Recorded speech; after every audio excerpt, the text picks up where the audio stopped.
So hey guys, welcome back to my YouTube channel. So guys, आज का vlog नहीं है, आज का वीडियो है, क्योंकि मेरे को आप सब लोग पूछ रहे थे बहुत सारे क्वेश्चंस। तो आज कि यहाँ पे आगे क्या करना चाहिए, क्या फ्यूचर है, वो सारी चीज़ें। तो आज का वीडियो उसी के ऊपर है, Q&A के ऊपर। तो वीडियो में बने रहिए। वैसे मैं बाहर जाके शूट करने वाला था, बट आज थोड़ी बारिश हो रही है, तो अंदर रूम पे बैठ के शूट कर रहा हूँ। तो बने रहिए वीडियो में और मैं आपको सारे आपके क्वेश्चंस के आंसर देता रहूँगा। सो पहला क्वेश्चन ये है कि can you make video on things to do after you arrival at Switzerland, like city registration and all. तो जब मैं आया था यहाँ पे, तो मेरे को तो कोई कुछ कराना नहीं पड़ा था, क्योंकि जब मैं यहाँ पे ज़ूरिक एयरपोर्ट पे लैंड हुआ था, तो वहाँ पे मेरे को थोड़ा इमिग्रेशन वो सब क्वेश्चन वो सब पूछे जो पूछते वो। और बाकी फिर वहाँ पे आके, फिर अंदर आके तो कुछ रजिस्ट्रेशन की कुछ ज़रूरत नहीं पड़ती है। वो तो यहाँ पे आके जब आप आओगे तो वो कॉलेज वाले या यूनिवर्सिटी वाले, वैसे हमारा तो ऐसा है कि मैं कॉलेज में हूँ, तो मेरा तो यहाँ से गेमाइंडे निकला था। तो गेमाइंडे पे जाके, क्योंकि फिर वो आपका एड्रेस रजिस्टर होता है, तो उसके लिए आपको गेमाइंडे में जाना पड़ता है। फिर और तो कुछ करना नहीं पड़ता है, बाकी बी परमिट के लिए तो अलग प्रोसेस होती है। सो नेक्स्ट क्वेश्चन ये है कि कैन आई परस्यू बैचलर्स अफोर्डेबली। तो इसका आंसर ये है कि अफोर्ड कर सकते हो, कि लाइक अगर आप कॉलेज में बैचलर्स करते हो या मास्टर्स करते हो या पीजीडी करते हो, तो उसको तो मतलब उसमें आपको ज़्यादा कॉस्ट लगेगा कंपेयर टू द यूनिवर्सिटीज़। बाकी यहाँ की यूनिवर्सिटीज़ टॉप रैंक्ड है, और यहाँ पे आपको बहुत अच्छा आगे स्कोप मिलेगा। कुछ भी मतलब आप आपकी कोई भी कोर्सेज हो, उसमें आपको अच्छा आगे फ्यूचर में एडवांटेज मिलेगा कंपेयर टू कॉलेजेस। तो यूनिवर्सिटी बहुत सही है, और उसमें आपको फ़ीस बहुत कम रहेगी, लाइक 2000 टू 2500 पर ईयर की। तो बहुत बहुत सही रहेगा। तो आप यूनिवर्सिटीज़ में अप्लाई कर सकते हो बैचलर्स के लिए या मास्टर्स के लिए। सो नेक्स्ट क्वेश्चन ये है कि अकोमोडेशन कॉस्ट कितना रहेगा। तो अगर मेरे हिसाब से देखा जाए, तो मैंने जितनी रिसर्च की है उतनी, तो यहाँ पे मतलब मेरे बहुत सारे फ्रेंड रहते हैं ज़ूरिक में। तो ज़ूरिक में तो ऐसा है कि मतलब पूरे स्विट्ज़रलैंड में सबसे एक्सपेंसिव सिटी वही है। तो वहाँ पे तो अगर आप शेयरिंग में रह रहे हो, तो आपका अराउंड 400 टू 500 पर मंथ का लगेगा रेंट। और अगर आप ऐसे अकेले में रह रहे हो, तो आपका मतलब 2500 से ऊपर ही लगेगा, उससे नीचे लगेगा ही नहीं, क्योंकि बहुत एक्सपेंसिव है। बाकी तो अदर एरियाज़ में उससे कम में मिल जाएगा आपको, तो वैसे तो कोई दिक्कत नहीं है। और यूनिवर्सिटीज़ वाले भी अगर आप यूनिवर्सिटी में एडमिशन ले रहे हो, तो वो लोग भी आपको सजेस्ट कर सकते हैं कि आप यहाँ पे घर ले सकते हो, यहाँ पे ले सकते हो। तो फिर आप हॉस्टल में रहते हो या अकोमोडेशन में, तो मेरा ये है कि मेरी कॉलेज ही मुझे मतलब फूड और अकोमोडेशन वो सब कुछ चीज़ें प्रोवाइड करती है, वो फीस में इंक्लूडेड है। तो मेरा तो कॉलेज में ही रहने का है। और नेक्स्ट क्वेश्चन है कि 1 वीक में कितने दिन क्लास अटेंड कर सकते हैं। तो कर सकते हैं ऐसा नहीं है, आपको करने ही पड़ेंगे। कंपलसरी 5 डेज़ आपको क्लासेस अटेंड करने पड़ेंगे। बाकी 2 डेज़ तो आपका वीकेंड रहता है, तो उस दिन कुछ नहीं होता। फिर नेक्स्ट क्वेश्चन है यूनिवर्सिटी अकोमोडेशन देती है या नहीं। तो यूनिवर्सिटीज़ तो अकोमोडेशन नहीं देती है। बाकी तो वो यूनिवर्सिटी के ऊपर डिपेंड करता है कि वो आपको सजेस्ट कर सकती है कि आप ये एरिया में आप देख सकते हो कि वहाँ पे क्या क्या रेंट होगा पर मंथ का, वो सब चीज़ें। तो वो ऐसे देखा जाए तो आपके ऊपर डिपेंड करता है। सो नेक्स्ट क्वेश्चन ये है कि is it correct that a student is not allowed to work up to 6 month of landing in Swiss. तो ये सही है, क्योंकि आप जब स्विस में लैंड करते हो, तो आपको स्टार्टिंग के 6 मंथ तक आप जॉब नहीं कर सकते कहीं पे भी। वैसे इलीगल बात तो अलग की चीज़ है, बाकी लीगली तो आप कहीं पे जॉब नहीं कर सकते 6 मंथ तक। उसके बाद आप अपने हिसाब से ढूंढ के कर सकते हो। और फिर and what will you suggest to a student who is planning to avail permanent resident. तो परमानेंट रेसिडेंस का तो ये है कि आप यहाँ पे आने के बाद 8 to 10 ईयर्स के बाद पीआर के लिए अप्लाई कर सकते हो। उससे पहले आप नहीं कर सकते। और इधर Swiss will be a good option for master study और नॉट।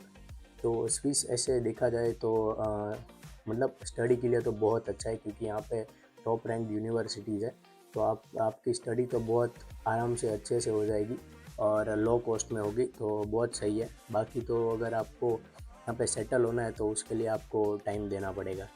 बाकी तो आप क्या काम करते हो स्विस में।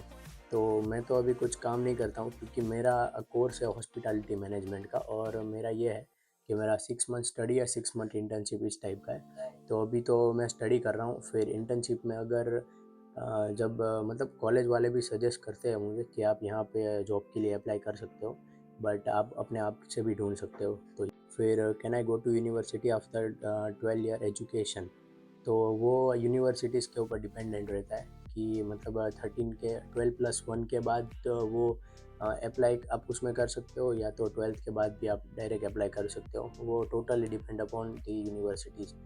So is it same process for Nepali students? तो हाँ, नेपाली स्टूडेंट्स के लिए भी सेम ही प्रोसेस है जैसे इंडियन स्टूडेंट्स के लिए। तो वैसे कुछ कुछ अलग अलग डॉक्यूमेंट्स लगते हैं। वो आप मतलब आपके कंसल्टेंट या तो फिर आप जो यूनिवर्सिटी में अप्लाई कर रहे हो, वो यूनिवर्सिटीज़ में जो जो डॉक्यूमेंट रिक्वायरमेंट होती है वो आप फुलफ़िल कर सकते हो। बाकी तो ऐसे प्रोसेस सेम ही रहती है।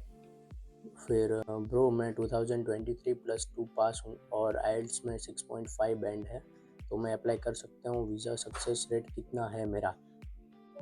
तो आप अप्लाई तो कर सकते हो। वैसे सक्सेस रेट तो मैं ऐसे बता नहीं सकता, वो तो यूनिवर्सिटीज़ के ऊपर डिपेंड रहता है और आपके रिजल्ट्स और स्कोर्स के ऊपर डिपेंड रहता है कि आपका चांसेस कितना है। तो आप ज़रूर अप्लाई कर सकते हो, क्यों नहीं। वैसे पढ़ने के लिए तो बहुत सही है, स्टडी के लिए तो आप अप्लाई कर सकते हो। और can you give some example for part time jobs for student? Is language barrier for part time jobs, or do we need a PCCS document for visa? And also regarding bank account and arrival in Switzerland, and do we need to open a new account or the same account will be converted?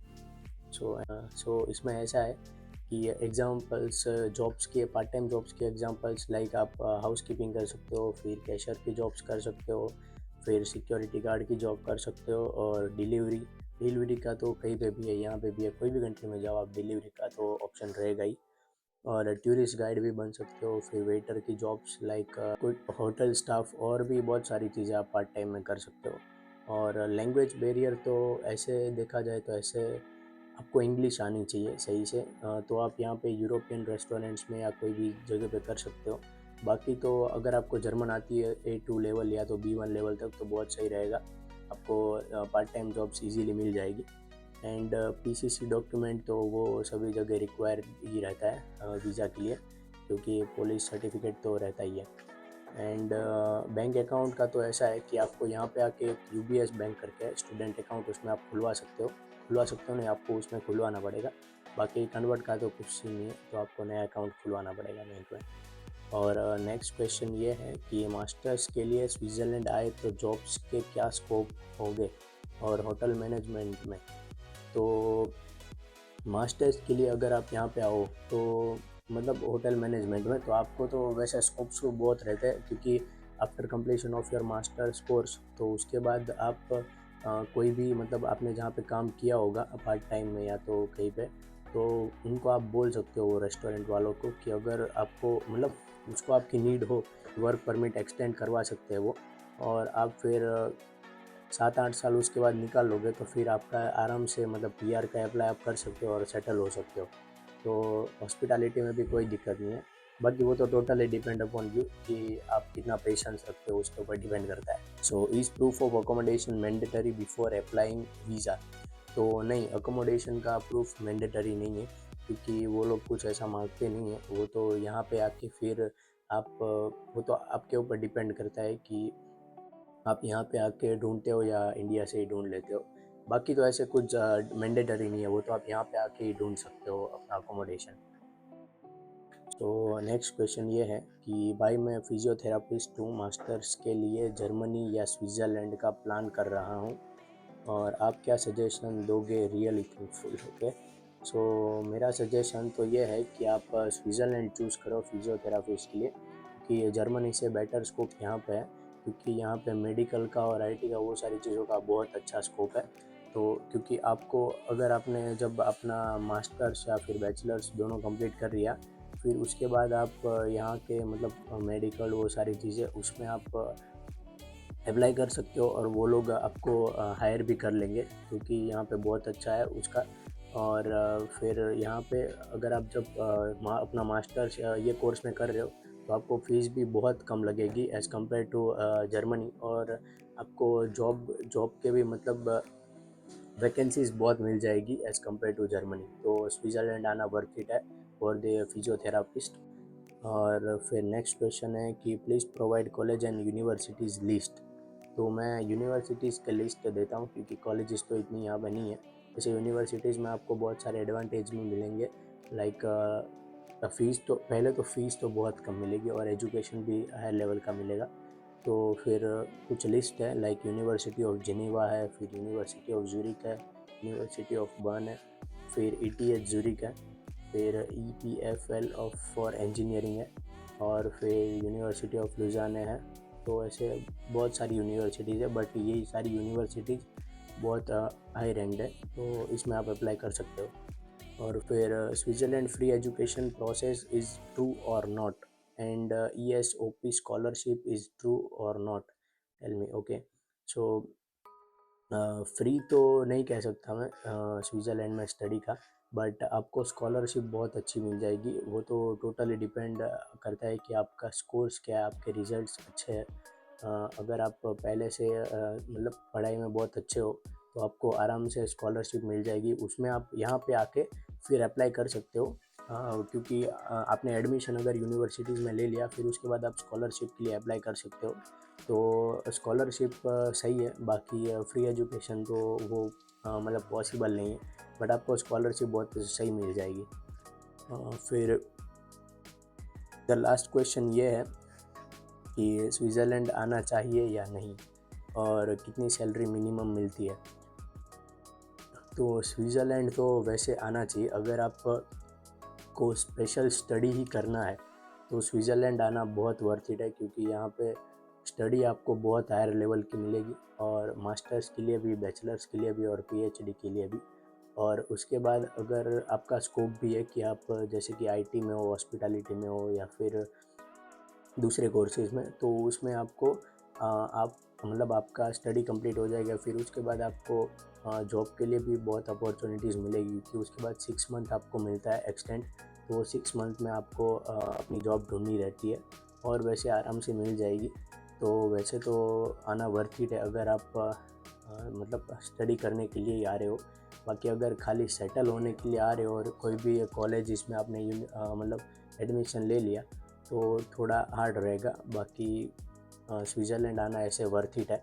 और फिर minimum salary तो यहाँ पे अगर आप Indian restaurants में, वैसे मेरे बहुत सारे फ्रेंड है, तो हमारा तो ऐसा है कि सारे हॉस्पिटैलिटी में ही है बहुत सारे, तो सब रेस्टोरेंट्स में, होटल्स में वहाँ पे जॉब करते हैं। तो वहाँ पे तो इंडियन रेस्टोरेंट्स में अगर आप स्टार्टिंग में देखो तो स्टार्टिंग में पर मंथ का आपको मतलब 2400 या 2500 आसपास आपको मिलेगा पर मंथ का। और अगर आप यूरोपियन में जाओ तो स्टार्टिंग में तो आपको बहुत कम रहेगी, लाइक 1800-1900। बाकी फिर उसके बाद आपको मतलब नेक्स्ट ईयर जब जाओगे तब आपको थोड़ा उसमें इंक्रीमेंट मिलेगा। तो ये सीन है। बाकी तो सैलरी का भी बहुत सही है, क्योंकि यूरोप में सबसे ज़्यादा हाई पेइंग जॉब्स यहाँ पे ही है, क्योंकि यहाँ पे बहुत सैलरी अच्छी है। और बाकी वैसे कॉस्ट ऑफ लिविंग भी बहुत ज़्यादा है, बट सैलरी भी बहुत ज़्यादा है, तो ये सीन है। बाकी तो स्विट्ज़रलैंड आना वर्थ इट है। वैसे तो भी मैंने जो भी आपको इन्फॉर्मेशन दी है वो सभी मेरे एक्सपीरियंस से मैंने सब रिसर्च करके दी है।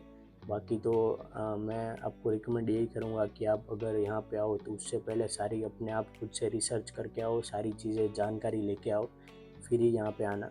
तो ये सीन है। तो आज का वीडियो यहीं पे समाप्त करते हैं, और कुछ भी आपको डाउट हो तो प्लीज़ मुझे कमेंट सेक्शन में ज़रूर कहना मत भूलना। और ऐसे ही वीडियो को लाइक करते रहो, शेयर करते रहो, कमेंट करते रहो, और सब्सक्राइब करना मत भूलना ऐसी इन्फॉर्मेशन वीडियोज़ के लिए। और thank you so much for watching, and bye bye.